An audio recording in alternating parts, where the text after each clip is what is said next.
Hola, soy Vladimir Miroshnichenko. Durante bastante tiempo no hacía ningunos videos para este canal, pero ahora esto se va a cambiar y voy a hacer los videos regularmente.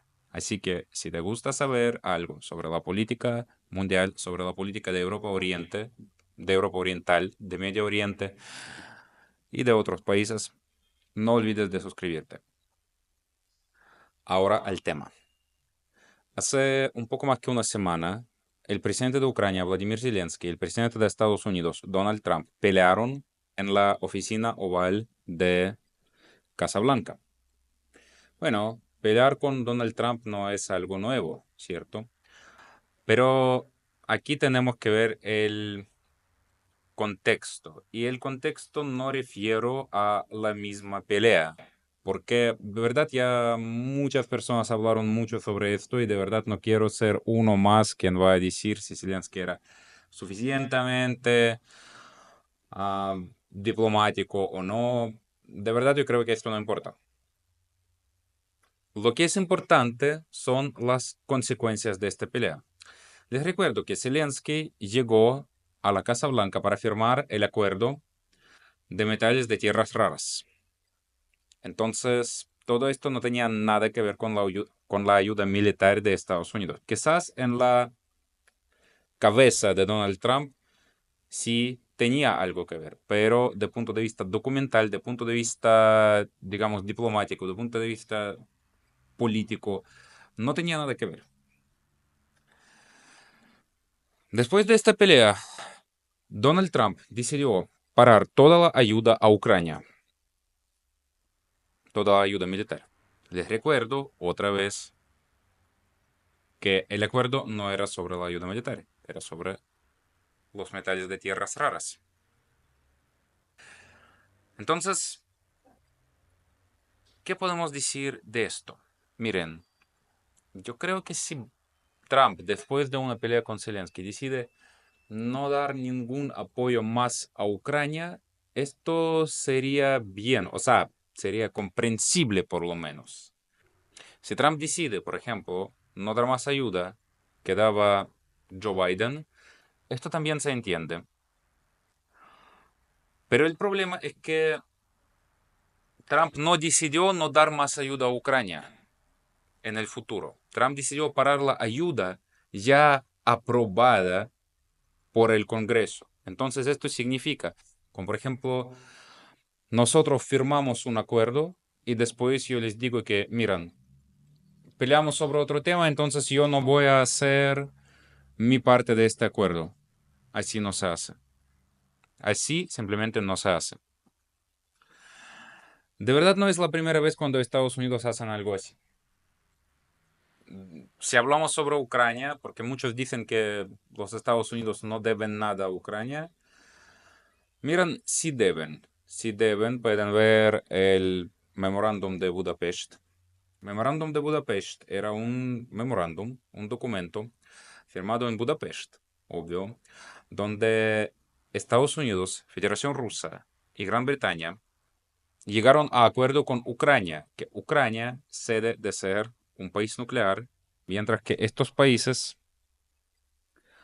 le dan la defensa en el caso que alguien ataque a Ucrania. Cuando Rusia al fin atacó a Ucrania, habían muchas excusas para Estados Unidos para no mandar su ejército a Ucrania. Una de las excusas era que no, es que tienen que defender solo en el caso de ataque nuclear. Otra excusa era que no, es que esto aquí se habla sobre los terceros países. Por ejemplo, si Hungría o Rumania ataca a Ucrania, allá Estados Unidos tienen que involucrarse. Así no. Pero por supuesto que todo esto son las excusas. Vamos a hablar. ¿Qué significa esto? ¿Qué significa lo que Donald Trump paró la ayuda para Estados Unidos, para el Partido Republicano, para Ucrania y Rusia y para Europa? Primero, ¿qué significa esto para Ucrania y Rusia? Bueno, Rusia últimamente, durante los últimos meses, estaba avanzando poco a poco en Ucrania, pero la cosa es que Rusia tenía muchísimas pérdidas, mucho más que Ucrania. es muy probable que Trump tenía que parar cualquier ayuda a Ucrania para salvar Rusia, porque si no, era muy probable, muy posible que Rusia iba a dejar de poder avanzar más. Hay que entender también que no solo estamos hablando sobre las armas, porque las armas sí, Ucrania todavía tiene armas. Ucrania no va a ceder de defenderse. Otra cosa son los datos de, por ejemplo, satélites gringos que puedan ayudar a Ucrania a defenderse. Esto también es importante. Pero esto no significa que Ucrania va a perder la guerra mañana, digamos. Ucrania tiene bastante armas todavía. Pero sí, esto es una gran ayuda a Rusia. ¿Qué significa esto para Estados Unidos y el Partido Republicano exactamente? Para Estados Unidos, esto significa que Estados Unidos ya no van a estar considerados como un socio confiable. Si Estados Unidos pueden tomar alguna obligación, tomar alguna responsabilidad y después llega otro presidente, otra administración y cambia todo, perdón, esto no es un socio confiable en la política mundial. Lo peor de todo es que esto pasó durante la presidencia de Donald Trump, que teóricamente es un republicano. El Partido Republicano siempre era un partido que daba muchísima importancia a los acuerdos. Y ahora Donald Trump decide que no, esto ya no es importante. Perfecto, gracias Donald Trump. Primero, que tú destruiste la imagen de Estados Unidos y segundo, destruiste la imagen del Partido Republicano. Pero ahora llegamos a una cuestión más. La cuestión, ¿qué significa esto para Europa? Bueno, si alguien piensa, si alguien cree que tú puedes dar algo a Rusia y Rusia se va a parar, que por ejemplo, si tú das a Rusia 4 regiones de Ucrania y Rusia se para, esto no es así. Hace poco Emmanuel Macron hablaba de esto y yo solo puedo repetir que Rusia no se va a parar, que Rusia va a querer devolver todos sus territorios históricos. Y para los rusos, los territorios históricos son todos los territorios del mundo, yo creo. Y no estoy exagerando tanto, porque por supuesto que, imaginamos una situación, imaginamos que Ucrania está completamente abandonada, que Europa no tiene suficientes armas y así Rusia, por ejemplo, ocupa toda Ucrania. ¿Creen que esto va a ser el final? No, porque, por ejemplo, los países bálticos, Rusia también cree que son sus territorios históricos. Lo mismo sobre Polonia, lo mismo sobre Finlandia. Sin hablar sobre los países postsoviéticos como países del Cáucaso del Sur, países de Asia Central, etc. Pero después llega otra pregunta. Muchos rusos creen que sus territorios históricos son toda la Europa Oriente porque tenían este territorio de facto después de la Segunda Guerra Mundial. Así que incluso la Alemania Oriental va a ser parte de Rusia. Ustedes me pueden preguntar, pero ¿cómo es posible? Rusia ni siquiera puede ganar la guerra en Ucrania. Entonces, ¿cómo va a ganar la guerra contra Polonia, Alemania, etcétera? Lo que pasa es que Ucrania siempre tenía un ejército bastante bueno. Además, después de 2014, cuando Ucrania entendió que en cualquier momento puede llegar la guerra mucho más grande que ahora, mucho más grande que en 2014. Así que si ustedes creen que, por ejemplo, el ejército de Alemania es más fuerte que el ejército de Ucrania, yo, por ejemplo, no estoy tan seguro en esto. Sin decir que Ucrania es extremadamente grande. Sí, Ucrania es un país mucho más pequeño que Rusia, pero sigue siendo el país más grande de Europa. Más grande que está completamente en Europa.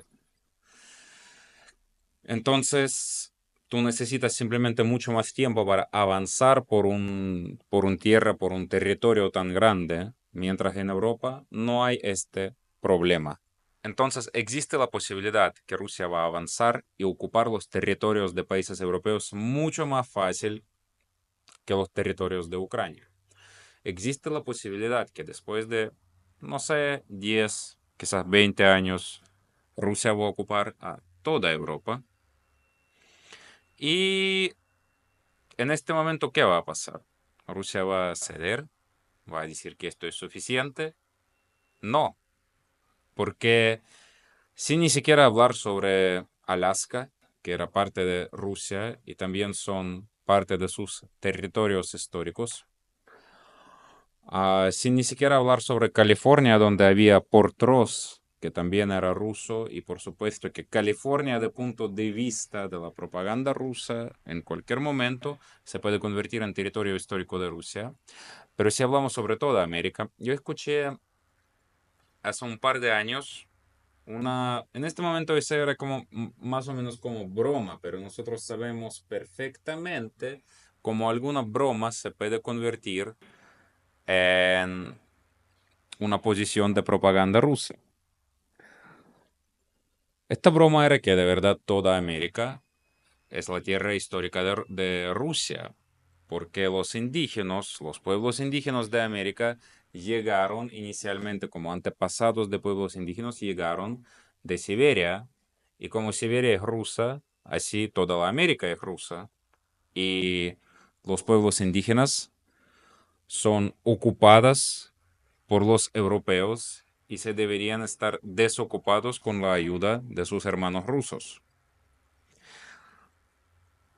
Pero en este momento, América no va a tener que defenderse de un país, sí, un país más grande del mundo, pero con la economía muy mala, con solo 140 millones de la gente, probablemente menos, sino de un país que va a ocupar toda Europa, con mucho más gente, con 400.000 millones, perdón, de personas, con un montón de recursos. ¿Esto es lo que quiere Donald Trump? Bueno, eso es el primer escenario. Existe también el segundo escenario, que Europa se va a defender, pero para defenderse, Europa se va a militarizar muchísimo. Y nosotros sabemos que durante los últimos años existía un orden mundial. Después de la Segunda Guerra Mundial, existía un orden. Este orden era que Europa de verdad está bastante desmilitarizada. Los países europeos no tienen ejércitos muy grandes y Estados Unidos se preocupan sobre defender a estos países. Pero ¿qué pasa si Europa se militariza? A los europeos les gusta pelear. En Europa pasaron, o sea, los europeos empezaron dos guerras mundiales. Los europeos siempre pelean entre ellos cuando tienen la posibilidad. Los últimos casos, por ejemplo, en Yugoslavia. ¿Por qué esto pasó en Yugoslavia?